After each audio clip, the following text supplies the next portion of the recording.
That is the shofar blowing the sound of warfare.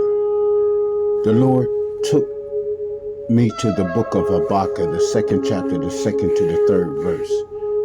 And the Lord answered me and said, write the vision and make it plain upon tables, that he may run that reads it. For the vision is yet for an appointed time, but at the end it shall speak and not lie.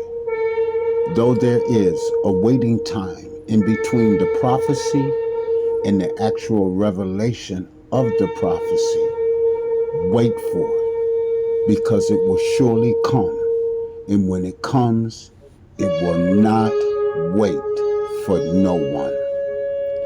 I had a dream that woke me up at 3 a.m. this morning, and it was a heavy downpour of rain that caused people to bow down and fall out under the pressure of the rain.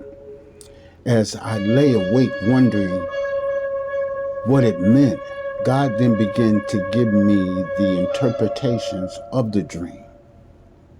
The last day rain, the glory over the church.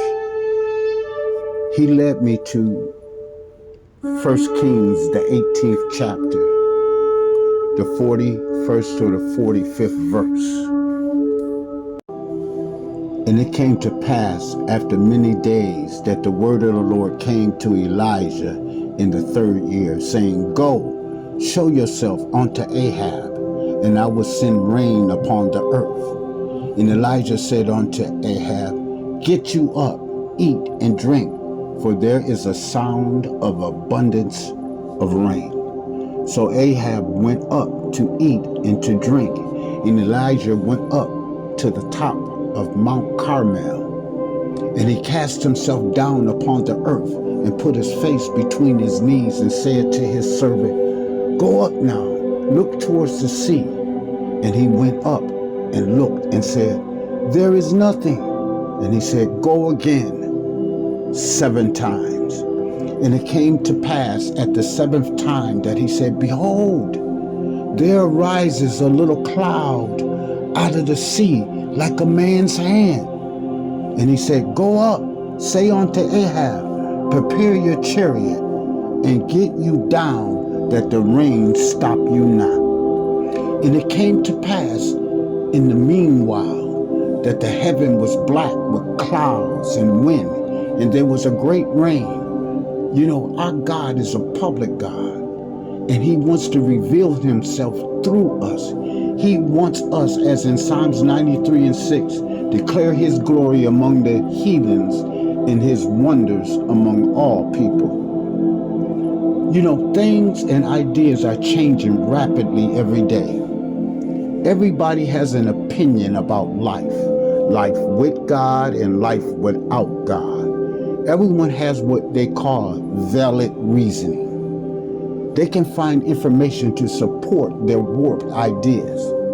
So to talk to some unbelievers only produces a debate or an argument. So there is a standstill between two opposing opinions. We need something more than just words in this new age. We need our God to show up and show out. And I believe that God is preparing us for a time such as this, not only to empower us with his glory, showing that he is God, but moving in behalf of all people.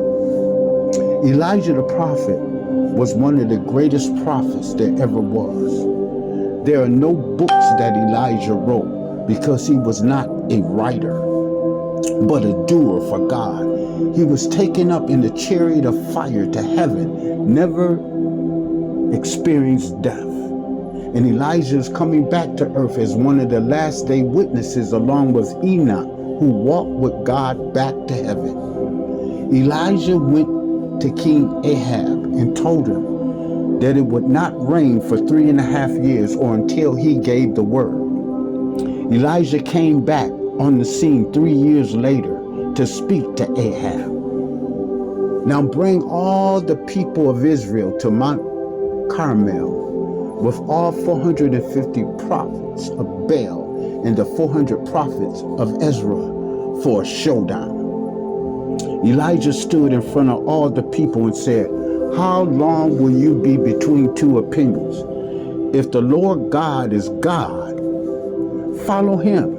But if Baal is God, then follow him." But the people stood silent. Elijah then said to them, "I am the only prophet of the Lord who is left, but Baal has 450 prophets. Bring 2 bulls and let the Baal prophets choose one and then cut it into pieces and lay them on the wood of their altar, but without setting it on fire. Then I will prepare the other bull and lay it on the wood on the altar that I will make to our God, but I also will not set fire to it." He told the false prophets, "Call on the name of your God, and I will call on the name of the Lord, and the God who answers by fire is the true God." Then Elijah said to the false prophets, "You go first, for there are many of you and only one of me." So they prepared one of the bulls and placed it on their altar. They called on the name of Baal all morning, shouting, "O Baal, answer us!" But there was no reply. Then they danced wildly around their altar about noontime. Elijah began to mock them. "Shout louder, for surely Baal is a god, is he not? Perhaps he's in deep thought, or he's using the bathroom, or maybe he's away on a trip or asleep and needs to be awakened." So they shouted louder and began to cut themselves across their stomachs and arms and legs with knives and swords until blood gushed out of their wounds. This went on until the time of the evening sacrifice. Still no reply from their false god. Elijah told the people, "Come near to me." He took 12 stones, one for each tribe of Israel, and used the stones to rebuild the Lord's altar. He then dug a trench around the altar, cut the bull into pieces, and laid them on the wood. Then he said, "Fill 4 large jars with water, and pour the water over the offering and wood." The 4 jars of water represent the number 4, which is the creation number.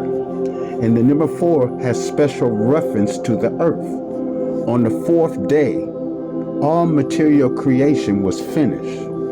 There are 4 regions to the earth: north, east, south, and west.